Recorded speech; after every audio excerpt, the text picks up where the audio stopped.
반갑습니다. 기독론 세 번째 시간. 지난주에는 예수님은 하나님이시다. 하나님이신 예수님이 겸손하게 복종하셨다는 내용을 살펴봤습니다. 오늘은 예수님은 사람이시다. 사람이신 예수님에 대해서 한번 살펴봅시다. 먼저 예수님에 대한 명칭, 가장 유명한 명칭이 인자죠. 인자 뜻 자체가 사람의 아들이죠. 그 예수님에 대한 명칭은 그분의 인성을 증명합니다.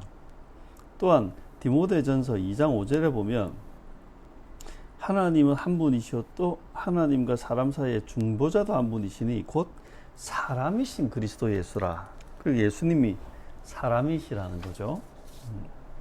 그리고 예수님은 육체적 본성을 지니셨습니다. 그것을 통해서 우리는 예수님이 사람이라는 거죠. 그분의 어떤 육신, 혈과 육, 살과 뼈, 이성과 감정 등에서 언급하는데 디모데 전서 3장 16절은 그는 육신으로 나타나신 바 되었다. 요한일서 4장 2절에는 예수 그리스도께서 육체로 오셨다.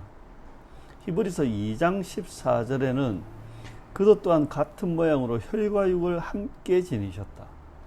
누가복음 24장 39절에는 영은 살과 뼈가 없지만 너희 보는 바와 같이 나는 있다 라고 부활하신 예수님이 말씀하십니다. 그리고 예수님은 우리와 같은 감정을 가지셨는데 요한복음 11장 33절에 보면 유대인들이 우는 것을 보시고 심령에 비통히 여기시고 불쌍히 여기셨다고 합니다. 예수님의 생애를 한번 보면 예수님은 동정녀 마리아를 통해서 탄생하셨죠.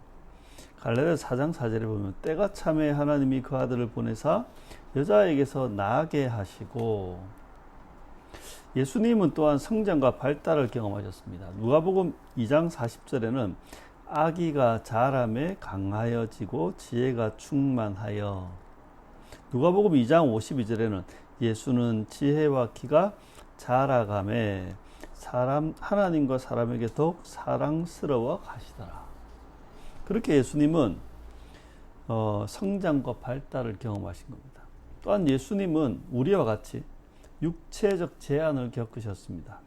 배고픔, 수면, 피곤, 갈증 같은 거예요. 마태복음 4장 2절에 보면 40일을 밤낮으로 금식하신 후에 줄이신지라. 마가복음 11장 12절에는 이튿날 그들이 배단에서 나왔을 때 예수께서 시장하신지라. 마가복음 4장 38절에 보면 예수께서는 고물에서 베개를 베고 주무시니라고 되어 있습니다. 피곤하고 그래서 잤다는 거예요. 요한복음 19장 28절에 보면 예수님이 십자가에서 이렇게 얘기합니다. 내가 목이 마르다. 그렇게 예수님은 육체적 제한을 겪으셨습니다. 또한 예수님은 우리와 같이 시험을 받으셨습니다. 히브리서 2장 18절 보면 그가 시험을 받아 고난을 당하셨다. 히브리서 4장 15절에 보면 모든 일에 우리와 똑같이 시험을 받으시니다. 예수님도 인간으로서 시험을 받으셨다는 거예요. 그리고 인간이 하는 일이죠. 예수님은 기도하셨어요. 마가복음 1장 35절에 보면 새벽 아직도 밝기 전에 예수께서 일어나 나가 한적한 곳으로 가서 거기서 기도하시더니 누가복음 22장 44절에 봐도 예수께서 힘쓰고 애써 더욱 간절히 기도하시니 땀이 땅에 떨어지는 핏방울 같이 되더라. 예수님은 우리처럼 기도하시는 겁니다. 또한 예수님은 성령으로부터 능력을 받으셔야 했습니다. 사도행전 10장 38절에 보면 하나님이 나사렛 예수에게 성령과 능력을 기름 붓듯 하셨다. 요한복음 3장 34절에 보면 하나님이 성령을 한량없이 주셨다. 예수님도 우리처럼 성령으로부터 능력을 받으셔야만 했다. 또한 예수님이 모든 면에서 사람이셨다는 거예요. 특히 고난과 고뇌에서 그것들이 역력하게 드러납니다. 히브리서 2장 17절과 18절에 보면 그가 범사의 형제와 같이 대심이 마땅하다.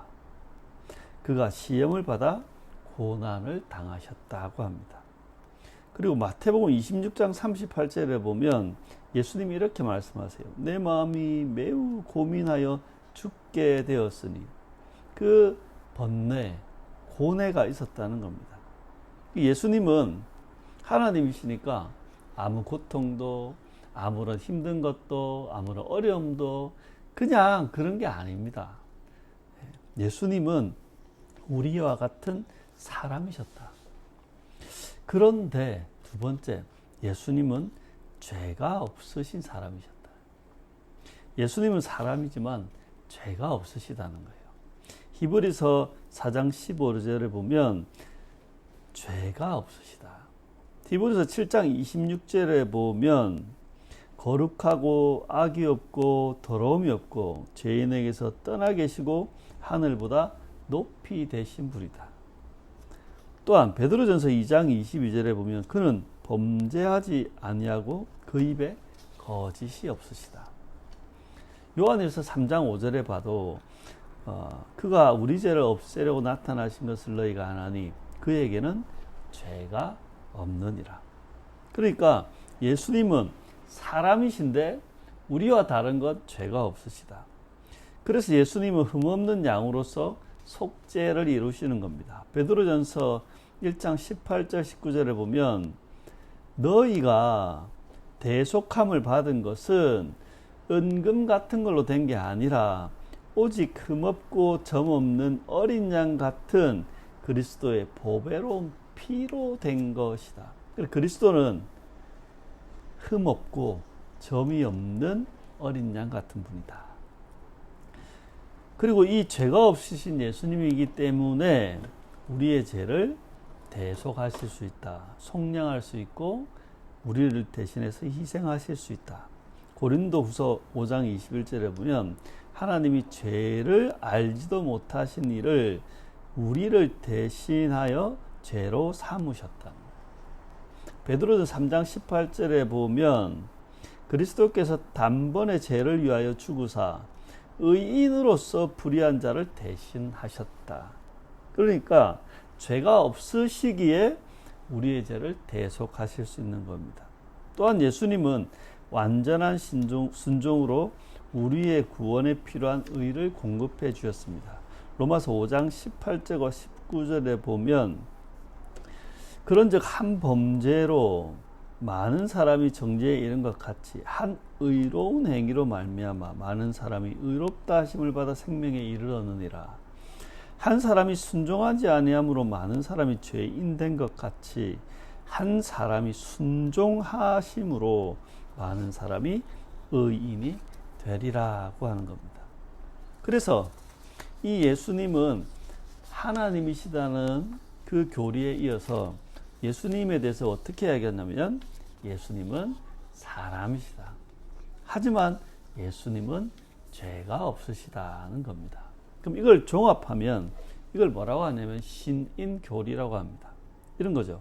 예수님은 완전한 하나님이시면서 완전한 인간이시다는 교리입니다. 초기 기독교부터 이 예수님의 본성, 이 신성과 인성에 대한 많은 오류들이 있었습니다.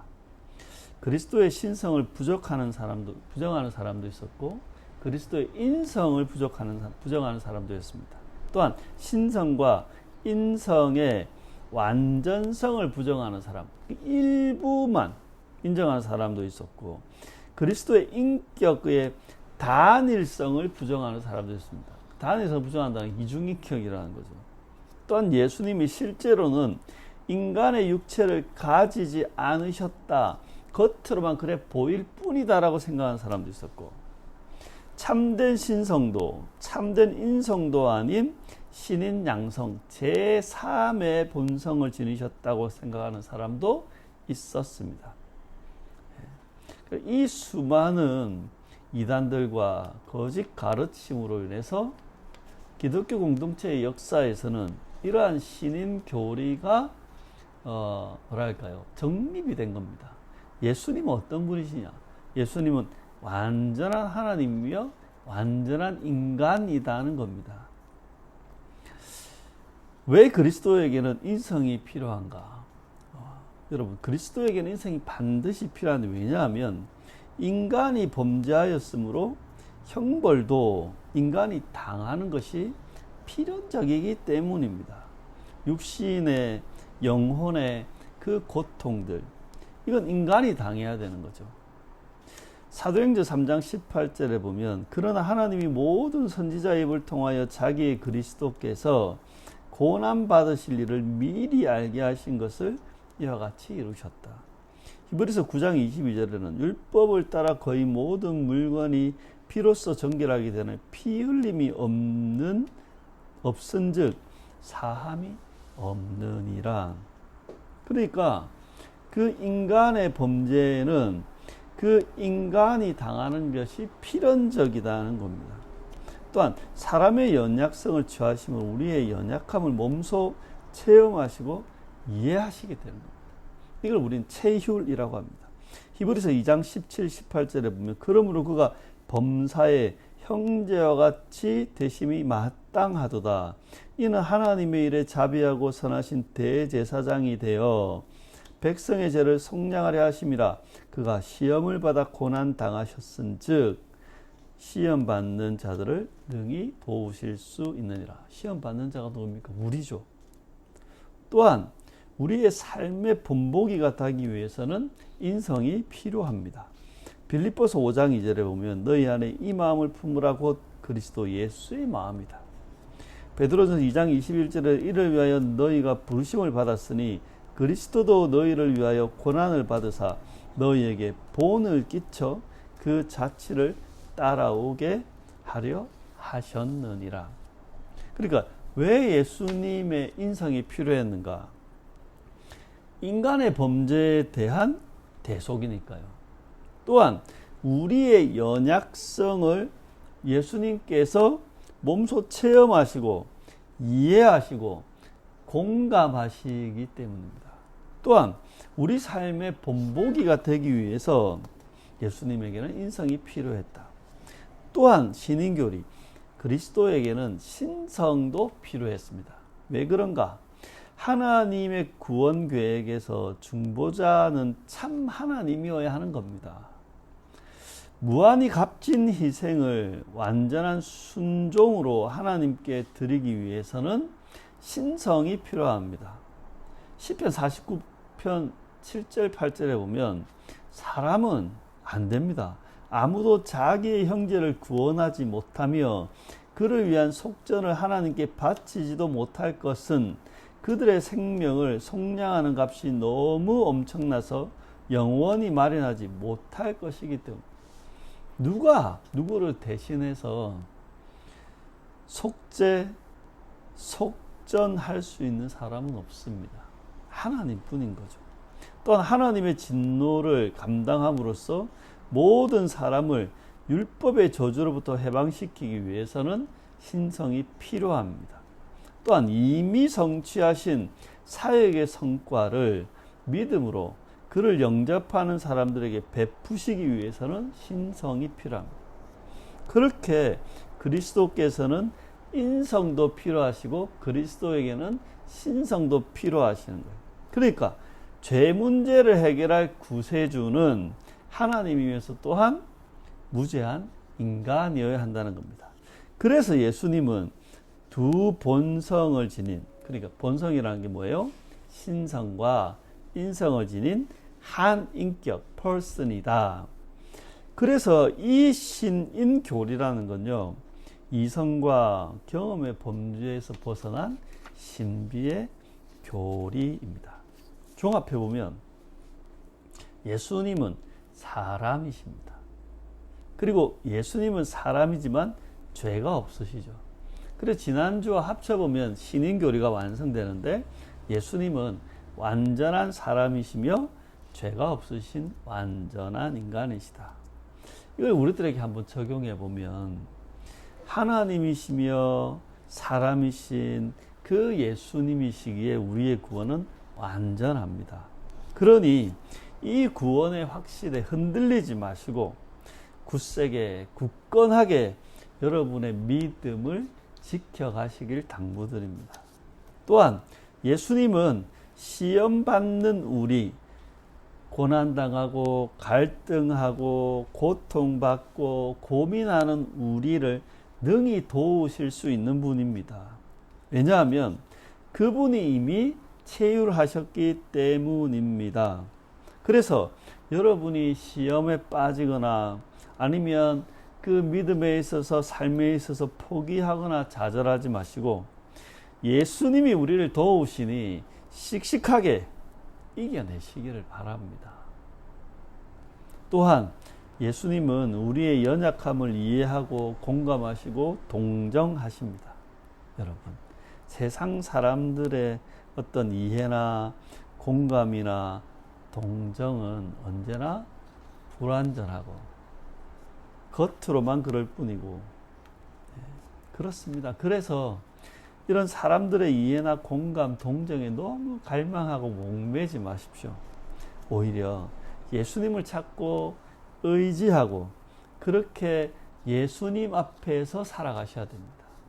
기도하고 예수님을 찾으며 살아가는 사람, 그게 바로 완전한 하나님이시며 완전한 인간이신 예수님을 믿는 신자의 삶이 아니겠습니까? 여러분, 이 예수님을 믿으시고 이 예수님을 믿는 믿음으로 살아가시길 당부드립니다.